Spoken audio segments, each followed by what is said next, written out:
Hello everybody, myself Sandeep Chaudhary and welcome to textile 2020। आज के video में हम क्या पढ़ने वाले हैं?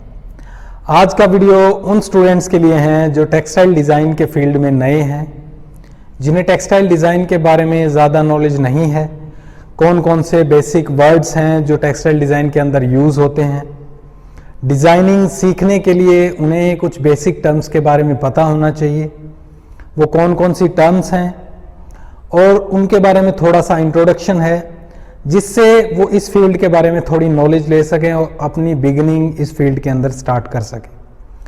आज के वीडियो में हम उन कुछ बेसिक टर्म्स को, बेसिक वर्ड्स को देखेंगे, उनके बारे में जानेंगे, कैसे हम डिज़ाइनिंग स्टार्ट कर सकते हैं, कैसे डिज़ाइनिंग सीख सकते हैं। ये सारी चीज़ें आज के वीडियो में हम डिस्कस करेंगे। और जैसा कि मैं हमेशा कहता हूँ, अगर आप हमारे चैनल पर नए हैं तो हमारे चैनल को सब्सक्राइब कर लीजिए और बेल आइकन को प्रेस करके ऑल पे क्लिक कर लीजिए, ताकि हमारे लेटेस्ट वीडियो का नोटिफिकेशन आपको सबसे पहले मिल जाए। तो चलिए स्टार्ट करते हैं। तो सबसे पहले बात करेंगे कि टेक्सटाइल डिज़ाइनिंग आखिर होती क्या है। टेक्सटाइल डिज़ाइनिंग बेसिकली जो भी हम फैब्रिक्स यूज़ करते हैं डेली रूटीन में या किसी भी पर्पज़ के लिए, फॉर एग्जांपल अगर हम बात करें शर्ट्स की, जीन्स की, ट्राउज़र्स की, पैंट्स या कर्टेन्स हैं, बेडशीट्स हैं, मैट्स हैं, टॉवल्स हैं, गाड़ी के सीट कवर्स हैं, बाइक के सीट कवर्स हैं, अपहोल्स्ट्री फैब्रिक हैं फर्नीचर को कवर करने के लिए, सोफ़ा को कवर करने के लिए, या अलग अलग प्रकार के जो टेक्सटाइल मटेरियल हैं उनको हम यूज़ करते हैं। मेडिकल में भी यूज़ करते हैं, मेडिकल टेक्सटाइल में, हॉस्पिटल्स में बेडशीट्स हैं, टॉवल्स हैं, बैंडेज हैं, पट्टियां हैं। और मटेरियल को कैरी करने के लिए भी हम बहुत सारा टेक्सटाइल मटेरियल यूज़ करते हैं, जैसे कि अनाज को कैरी करने के लिए बोरी यूज़ की जाती हैं, बैग्स यूज़ किए जाते हैं, फ्रूट्स को कैरी करने के लिए जूट के बैग्स यूज़ किए जाते हैं, आजकल नॉन वोवन बैग्स भी यूज़ किए जा रहे हैं। तो बहुत सारे टेक्सटाइल मटेरियल हैं जो हम डेली यूज़ करते हैं, घर पे यूज़ करते हैं, बाहर भी देखते हैं, ऑटोमोबाइल्स में भी देखते हैं। उन सारे फैब्रिक्स में सूट है, साड़ी है, बच्चों के कपड़े हैं, स्पोर्ट्स वियर हैं, किड्स वियर हैं। तो बहुत सारे टेक्सटाइल मटेरियल हैं जो हम डेली यूज़ करते हैं। अब हर एक टेक्सटाइल मटेरियल के अंदर कुछ डिज़ाइन होता है। किसी के अंदर चेक का डिज़ाइन होता है, किसी के अंदर स्ट्राइप्स का डिज़ाइन होता है, कोई प्लेन फैब्रिक होता है, किसी के अंदर प्रिंट का डिज़ाइन होता है, कोई डाइड होता है, किसी के अंदर एम्ब्रॉयडरी होती है, किसी के अंदर कुछ और डिज़ाइन होता है। हर एक फैब्रिक के अंदर कोई ना कोई डिज़ाइन होता है। उस डिज़ाइन को क्रिएट करने के लिए डिज़ाइनर की ज़रूरत होती है और उस डिज़ाइनर को टेक्सटाइल डिज़ाइनर बोला जाता है। और जो डिज़ाइन उस फैब्रिक के अंदर होता है उसे वीव डिज़ाइन बोला जाता है। प्लेन फैब्रिक है तो उसे प्लेन वीव बोला जाता है, चेक डिज़ाइन है तो उसे चेक वीव बोला जाता है, स्ट्राइप पट्टियों का डिज़ाइन है, पट्टी है ऐसे, तो उसे स्ट्राइप वीव बोला जाता है, डायमंड का डिज़ाइन है तो उसे डायमंड वीव बोला जाता है। तो जो भी डिज़ाइन है उसे हम टेक्निकल टर्म में, टेक्सटाइल की लैंग्वेज में वीव कहते हैं। तो बहुत सारी वीव हैं जो टेक्सटाइल के अंदर यूज़ की जाती हैं अलग अलग प्रकार के फैब्रिक्स को डिज़ाइन करने के लिए। लेकिन उससे पहले हमें टेक्सटाइल के बारे में कुछ बेसिक चीज़ें पता होनी चाहिए, जिसमें सबसे पहली टर्म है फाइबर। क्या होता है फाइबर? आपने सबने देखा हुआ है, जो रुई हम घर पे यूज़ करते हैं वो एक टाइप का फाइबर है, उसे हम फाइबर कह सकते हैं। अगर वो कॉटन है तो वो कॉटन फाइबर कह सकते हैं हम उसे। अगर वूल है तो वूल फाइबर, सिल्क का रेशा है तो उसे हम सिल्क फाइबर बोलते हैं, जूट का रेशा है तो जूट फाइबर बोलते हैं, लिनन है तो लिनन फाइबर बोलते हैं। तो मतलब जिस भी ओरिजिन से वो फाइबर मिला है हमें, वही हमने उसको नाम दे दिया है। कॉटन से मिला तो कॉटन फाइबर, वूल से मिला तो वूल फाइबर, सिल्क से मिला तो सिल्क फाइबर। तो उस रेशे को हम फाइबर बोलते हैं, जो बेसिक रॉ मटेरियल होता है टेक्सटाइल के लिए। अब उस फाइबर से जब हम धागा बनाते हैं तो उस धागे को टेक्निकल टर्म में बोला जाता है यार्न, YARN। यार्न क्या है?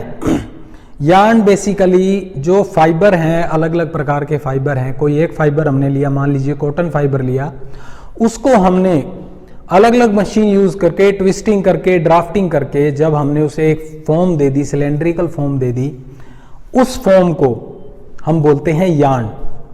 हम आम लैंग्वेज में उसे धागा बोल देते हैं, थ्रेड भी बोल देते हैं, लेकिन टेक्निकल टर्म में, टेक्सटाइल की टर्म में उसे बोला जाता है यार्न, YARN। तो फाइबर से हमने यार्न बना लिया, फाइबर हमारा बेसिक रॉ मटेरियल था, उससे हमने यार्न प्रोड्यूस कर लिया। अब जो यार्न है उससे हम कपड़ा प्रोड्यूस करते हैं। जो धागा है, बहुत सारे धागे मिलाकर हम कपड़ा प्रोड्यूस करते हैं। आम लैंग्वेज में हम उसे क्लॉथ या कपड़ा बोल देते हैं, टेक्निकल लैंग्वेज में उसे फैब्रिक बोला जाता है। तो फैब्रिक बनाने के लिए हमें मशीन की जरूरत पड़ती है, कई प्रकार की मशीनें यूज की जाती हैं। उस मशीन को टेक्निकल लैंग्वेज में लूम बोला जाता है, LOOM, लूम। तो वो मशीन जो फैब्रिक प्रोड्यूस करने के लिए यूज की जाती है उसे लूम कहते हैं। फैब्रिक बनाने के लिए हमें 2 सेट यार्न की जरूरत होती है, वोवन फैब्रिक बनाने के लिए। फैब्रिक भी कई प्रकार का होता है, तो वीविंग से अगर हम फैब्रिक बना रहे हैं तो हमें 2 सेट ऑफ यार्न की जरूरत होती है। उन 2 सेट में एक सेट का नाम होता है warp yarn, WARP, warp yarn. दूसरे सेट का होता है वेफ्ट यार्न।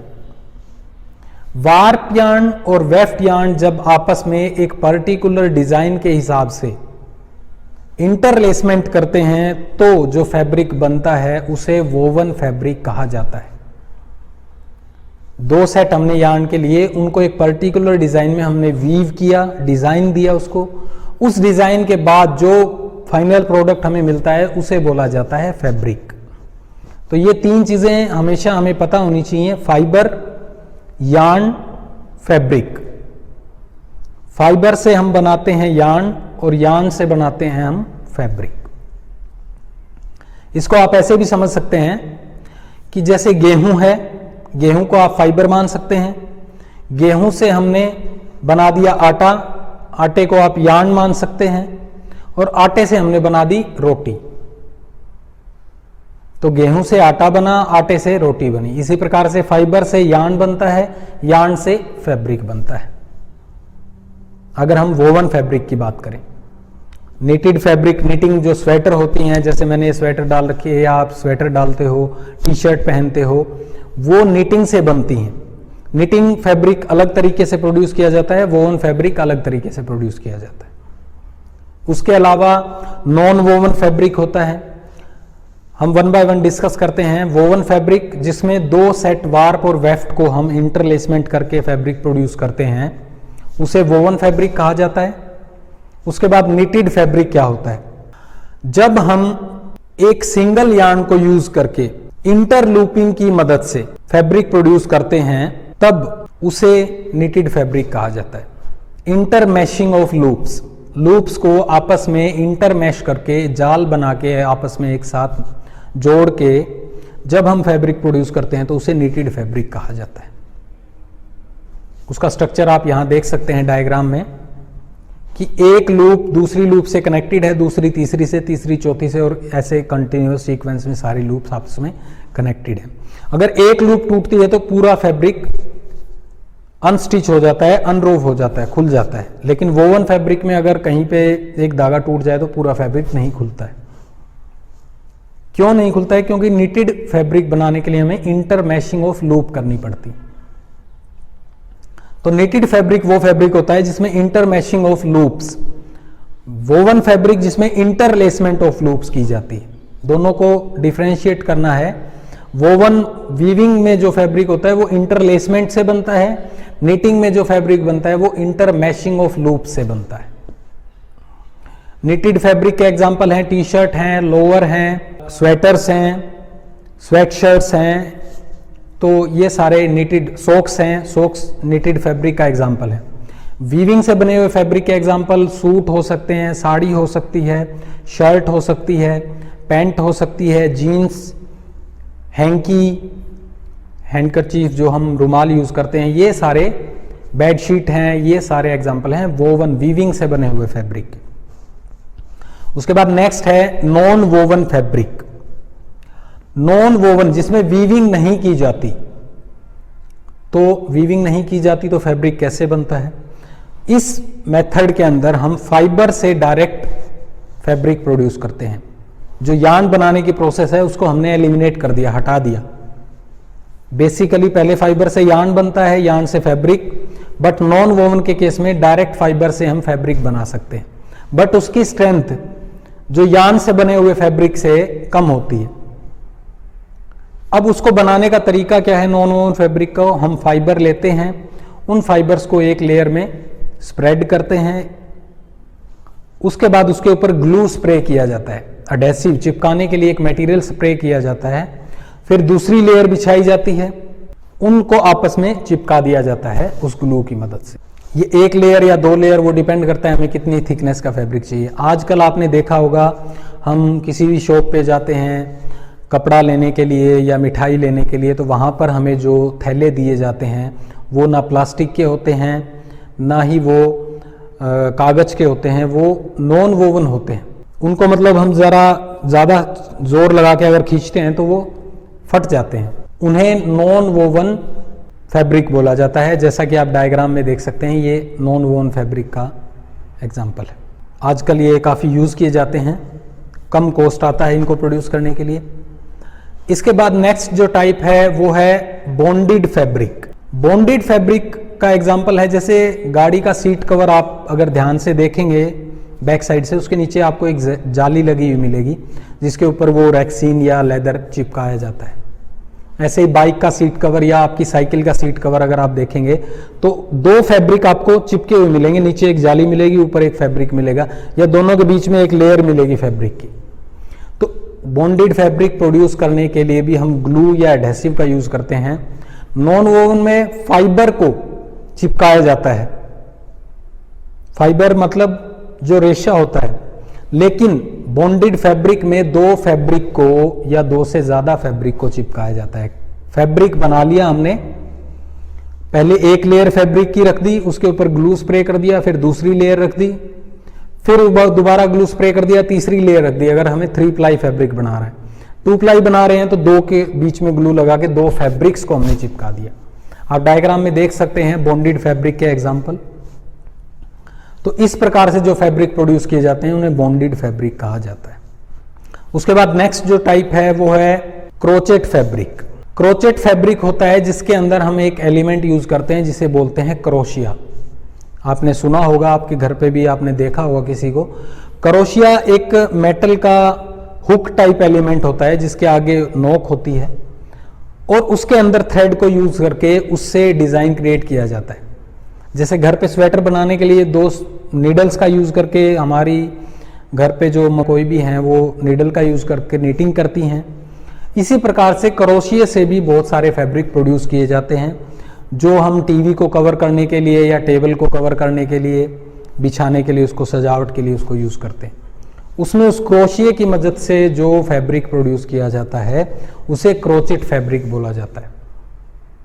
आप डायग्राम में देख सकते हैं क्रोशिया का डायग्राम, और जो क्रोशिया से जो फैब्रिक बनता है वो भी आप इसमें डायग्राम में देख सकते हैं।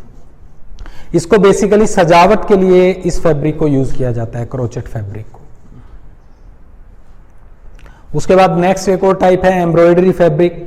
एम्ब्रॉयडरी आप सब जानते हैं, जो कढ़ाई का काम किया जाता है फैब्रिक को, उसे एम्ब्रॉयडरी फैब्रिक बोला जाता है।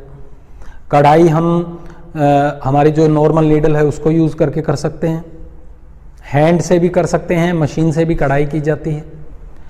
तो ये बेसिकली डेकोरेटिव पर्पस के लिए इस फैब्रिक का यूज किया जाता है जिसे एम्ब्रॉयडरी फैब्रिक बोला जाता है। एम्ब्रॉयडरी का मतलब है डेकोरेशन के लिए जो काम किया जाता है, सजावट के लिए जो काम किया जाता है। तो ये कुछ टाइप के फैब्रिक हैं जो हम यूज करते हैं हमारी डेली लाइफ में। मोस्टली जो फैब्रिक यूज होता है वो निटेड और वोवन फैब्रिक होता है, जो ज़्यादा यूज किया जाता है पहनने के लिए या घर के दूसरे पर्पजेस के लिए। तो ये कुछ टाइप के फैब्रिक्स थे जो हमने डिस्कस किए। अब हम बात कर रहे थे कि इसके अंदर कुछ बेसिक वर्ड्स हैं जिनका हमें पता होना चाहिए। तो मैंने एक वर्ड बोले थे वार्प एंड वेफ्ट, 2 सेट जो वीविंग में हम यूज करते हैं। तो वार्प एक टाइप के धागे का नाम है वार्प और वेफ्ट दोनों एक तरह के थ्रेड होते हैं, बस हमें इन्हें इनकी पोजीशन के हिसाब से इन्हें अलग अलग कर दिया है। जो हमारा फैब्रिक होता है उसके अंदर कुछ धागे होते हैं वर्टिकल और कुछ धागे होते हैं हॉरिजॉन्टल। जैसा आप डिजाइन में देख सकते हैं, जो वर्टिकल धागे होते हैं उन्हें बोला जाता है वार्प, या जो लेंथ वाइज धागे होते हैं उन्हें बोला जाता है वार्प, और जो विड्थ वाइज धागे होते हैं उन्हें बोला जाता है वेफ्ट। फैब्रिक, कोई भी कपड़ा आप खरीदते हैं तो उसकी कुछ लंबाई होती है और कुछ चौड़ाई होती है। तो जो लंबाई में जो धागे होते हैं, लेंथ वाइज जो धागे होते हैं उन्हें वार्प कहा जाता है, और जो चौड़ाई में विड्थ वाइज जो धागे होते हैं उन्हें वेफ्ट बोला जाता है। इसके अलावा टेक्निकली अगर बोला जाए तो जो किनारा होता है फैब्रिक का, जहां पर कंपनी का लोगो होता है, नाम होता है, रेमंड, सियाराम, जो भी है, उसके पैरेलल जो धागे होंगे उन्हें बोलेंगे हम वार्प यार्न, और जो उसके परपेंडिकुलर होंगे, मान लीजिए ये सेल्वेज है तो इसके परपेंडिकुलर मतलब इस डायरेक्शन में जो धागे होंगे वो होंगे वेफ्ट, और जो इसके पैरेलल होंगे इस डायरेक्शन में जो धागे होंगे वो होंगे वार्प। वार्प यार्न सेल्वेज के पैरेलल, वेफ्ट यार्न सेल्वेज के परपेंडिकुलर। अब जब भी हम कोई डिजाइन बनाते हैं तो हमें उस डिजाइन को बनाने के लिए हमारे ग्राफ के ऊपर या कॉपी के ऊपर, नोटबुक के ऊपर एक डिजाइन प्रोड्यूस करना पड़ता है हमें। हम इस प्रकार के बॉक्सेस बनाते हैं कोई भी डिजाइन बनाने के लिए। तो ये जो आपको बॉक्सेस दिखाई दे रहे हैं, इसमें ये एक बॉक्स रिप्रेजेंट कर रहा है एक वार्प और एक वेफ्ट को। तो अगर इस डायग्राम में अगर आप देखें तो आपको दिखाई दे रहे हैं 4 बॉक्स दिखाई दे रहे हैं, 4 बॉक्स लेंथ वाइज दिख रहे हैं, 4 बॉक्स विड्थ वाइज दिख रहे हैं। तो जो E1, E2, E3, E4 ये जो मैंने बोले हैं ये होते हैं वार्प, मतलब इसके अंदर 4 वार्प हैं। P1, P2, P3, P4 जो डायग्राम में दिख रहे हैं ये 4 वेफ्ट हैं। तो जब भी हमें कोई डिजाइन ड्रॉ करना है तो सबसे पहले हमें उसका एक ग्राफ ड्रॉ करना पड़ता है। वो जरूरी नहीं है 4x4 का हो, 2x2 का हो सकता है, 6x6 का हो सकता है, 10x10 का हो सकता है। वो डिपेंड करता है हमें डिजाइन किस चीज का बनाना है, कौन सी वीव हम ड्रॉ कर रहे हैं। तो एक बॉक्स रिप्रेजेंट करता है एक वार्प या एक वेफ्ट को। अब जब हम इसके अंदर डिजाइन ड्रॉ करते हैं तो हम इस प्रकार से क्रॉस लगाते हैं, फिर ब्लैंक छोड़ते हैं, फिर क्रॉस लगा दिया, फिर ब्लैंक छोड़ दिया, फिर क्रॉस लगा दिया। तो ये क्रॉस है, इसका मतलब क्या है? इसका मतलब है कि जो हमारा वार्प का धागा है वो ऊपर है, फेस में दिखाई देगा। जो ब्लैंक है उसमें वो धागा नीचे चला जाएगा, बैक साइड में चला जाएगा। तो जहां पर क्रॉस है वहां पे वार्प हमें ऊपर दिखाई देगा, और जहां पे ब्लैंक है वहां पे वार्प नीचे चला जाएगा, वेफ्ट ऊपर आ जाएगा। आप इसको इस दूसरे डायग्राम से देखिए। ऊपर मैंने बॉक्स में पहला क्रॉस है, फिर ब्लैंक है, फिर क्रॉस है, फिर ब्लैंक है। इसी प्रकार से फिर क्रॉस के सामने ब्लैंक, ब्लैंक के सामने क्रॉस, फिर क्रॉस के सामने ब्लैंक। इस ऑर्डर में मैंने ये पूरा ग्राफ भर रखा है। इस ऑर्डर को बोलते हैं 1 अप 1 डाउन। क्रॉस मतलब 1 अप, डाउन मतलब 1 down, 1 up 1 down, 1 up 1 down. इस डायरेक्शन में भी 1 अप 1 डाउन, 1 अप 1 डाउन। तो इसको रिप्रेजेंट किया है मैंने नीचे दूसरे फिगर में कि जो ग्रीन कलर का थ्रेड है वो पहले अप है, फिर वो नीचे चला गया, और जो येलो कलर का थ्रेड है वो ऊपर आ गया। जहां पे ग्रीन डाउन है वहां पे येलो अप दिखाई दे रहा है, फिर दोबारा ग्रीन अप है, फिर डाउन है। और जो वेफ्ट है वो पहले जहां पर अप है, फिर आगे डाउन है, फिर अप है, फिर डाउन। तो ये क्रॉस का मतलब होता है वार्प अप, ब्लैंक का मतलब होता है वेफ्ट अप या वार्प डाउन। ये हमें पता होना चाहिए जब भी हम डिजाइनिंग करते हैं। इसके अलावा अलग अलग प्रकार की वीव होती हैं, उनके लिए अलग अलग रिपीट साइज होता है। वो हम 1 बाय 1 आगे जो वीडियोस हैं आएंगे उसमें हम डिस्कस करेंगे। ये कुछ टर्म्स हैं जो किसी भी टेक्सटाइल फील्ड के नए स्टूडेंट को पता होनी चाहिए जो डिज़ाइनिंग में स्टडी कर रहे हैं, डिज़ाइनिंग के लिए कोर्स सेलेक्ट किया है जिन्होंने। आई होप आपको ये सारी चीज़ें समझ में आई होंगी। अगर आपको ये वीडियो अच्छा लगा तो प्लीज़ इसे लाइक कीजिए, शेयर कीजिए, कमेंट कीजिए। जो टॉपिक हमारे व्यूअर्स हमें सजेस्ट करते हैं उन पे हम काम कर रहे हैं। धीरे धीरे सभी टॉपिक्स पे आपको वीडियो मिलते जाएंगे। आप हमारे चैनल से जुड़े रहिए। अगर आपने हमारे चैनल को सब्सक्राइब नहीं किया है तो सब्सक्राइब बटन दबा के सब्सक्राइब कर लीजिए। बेल आइकन को प्रेस करके ऑल पे क्लिक कर लीजिए ताकि हमारे लेटेस्ट वीडियो का नोटिफिकेशन आपको सबसे पहले मिल जाए। आप हमें फेसबुक पे फॉलो कर सकते हैं। हमारा फेसबुक पेज है textilehelp.org। आप हमें इंस्टाग्राम पे फॉलो कर सकते हैं textilehelp_official। हमारी वेबसाइट विजिट कर सकते हैं www.textilehelp.org। आप हमसे कांटेक्ट करने के लिए हमें इंस्टाग्राम पे मैसेज कर सकते हैं या टेक्सटाइल हेल्प जो हमारा फेसबुक पेज है वहाँ पर मैसेंजर में हमें मैसेज करके आप हमसे कांटेक्ट कर सकते हैं। Thank you so much for watching.